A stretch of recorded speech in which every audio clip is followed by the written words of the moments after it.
त्यानी वर्मा जी नेपाल से। महाराज जी, आपके चरणों में कोटि कोटि प्रणाम। महाराज जी, इस मन को कैसे एकचित होकर भगवान की ओर लगाएं और गर्भवती स्त्री को क्या करना चाहिए कि उसकी संतान जो आने वाली है वो भगवत मार्ग की ओर चल पाए।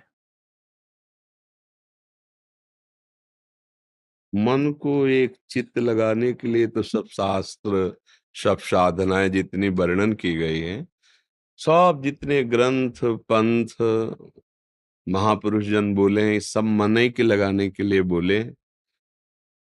क्योंकि बहुत जन्मों से मन हमारा शरीर और भोगों में मगन रहा है, साधना नहीं बनी है। अगर साधना बनी होती तो हमें भगवान की प्राप्ति हो गई होती। साधना नहीं बनी है, भोगों में ही विचरण करते रहे हैं। कुछ पुण्य बने, कुछ पाप बने। इससे कभी देवलोक को गए हैं, कभी नरक लोक को गए हैं, और कुछ पुण्य पाप के मिश्रित भाव से मनुष्य देह की प्राप्ति हुई। इसका मतलब मन को हम निर्मल कर पाए ऐसा अवसर हमें नहीं मिला, ना हम ऐसे अवसर में मन को प्रभु में लगा पाए। जैसे मनुष्य जीवन मिला और विषय भोगों में तो हम अवसर को खो दिए ना। अब अवसर मिला है, सत्संग सुनने के बाद मुझे लगा कि मन को विषयों से हटा के प्रभु में लगाने से ही परम मंगल परम लाभ प्राप्त होता है। अब जब हम मन को विषयों से हटाने की सोचते हैं तो बलवान मन बार बार उन्हीं विषयों की तरफ ले जाता है। बार बार विषयों की तरफ जाना, इसे विक्षेप कहते हैं, चंचलता कहते हैं।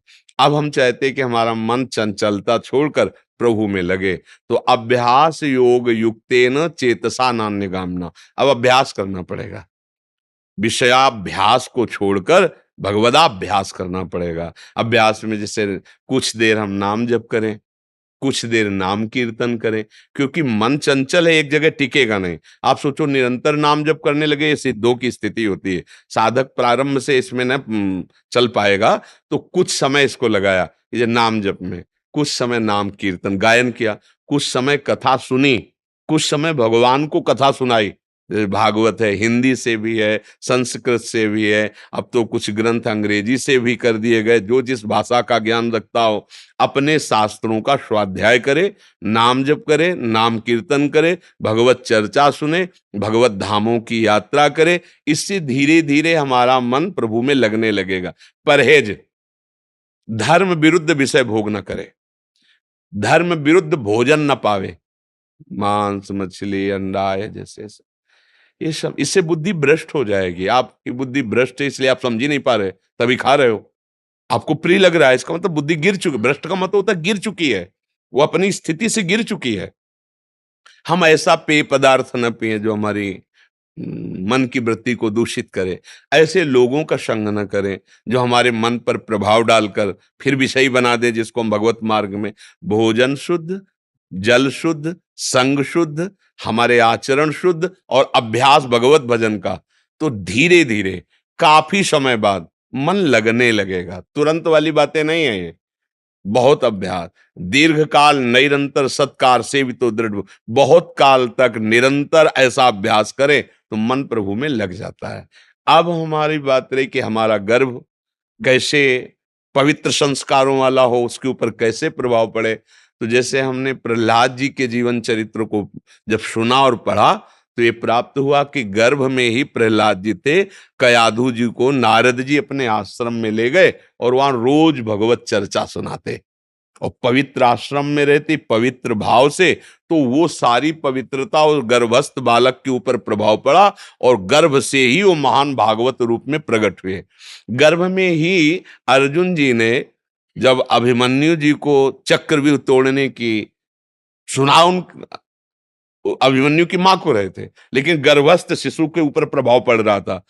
आखिरी व्यूह रचना को तोड़ने में वो सो गई, तो श्रवणेंद्री, मां की श्रवणेंद्री से बालक पर जा रहा था प्रभाव, वो बंद हो गया। आखिरी नहीं तोड़ने की बात समझ पाए। इन दो उदाहरणों से हमें यह समझना चाहिए कि हमारे गर्भस्थ शिशु पर हमारे भोजन का, हमारे वार्तालाप का, श्रवण का, देखने का, व्यवहार का प्रभाव पड़ रहा है। जैसे गर्भस्थ शिशु है, गर्भ में आ गया है, फिर आप गृहस्थ धर्म में सहवास करेंगे, वो प्रभाव पड़ेगा उसके ऊपर? उसके अंगों पर प्रभाव पड़ेगा, उसकी मानसिकता पर प्रभाव पड़ेगा। आप शासन विहीन जीवन व्यतीत कर रहे हैं इंद्रियों का, तो आपके जो बच्चा है वो शासन विहीन पैदा होगा, क्योंकि आपके संस्कार पड़ रहे हैं ना उसमें। आप इधर उधर की वस्तुएं चाट चूट की खा रहे हैं इधर उधर, तो वही संस्कार उसके पड़ रहे हैं। सात्विक भोजन, संयम, गर्भ आ गया अब नहीं। ये गृहस्थ में ध्यान रखना चाहिए, जब गर्भ आ जाए तो गर्भ की पवित्रता और उसको निरोग रखने के लिए, बलवान बनाने के लिए अब आप ब्रह्मचर्य से रहिए। संतानोत्पत्ति क्रिया ये पूजा भगवान की है, सृष्टि की। अब जैसे अब नहीं, पर ऐसा संयम बरताओ, कोई सत्संग सुनने वाला, कोई अच्छा साधना करने वाला ही कर सकता है। ये तो वो संस्कार पड़ते हैं। तो अगर हम बालक को एक देशभक्त बनाना चाहते हैं तो हम देशभक्ति की गाथाएं सुने, भगवत चर्चाएं हम सुने, तो उसमें देशभक्ति, मातृपितृ भक्ति, देव भक्ति, भगवत भक्ति ये जागृत होगी।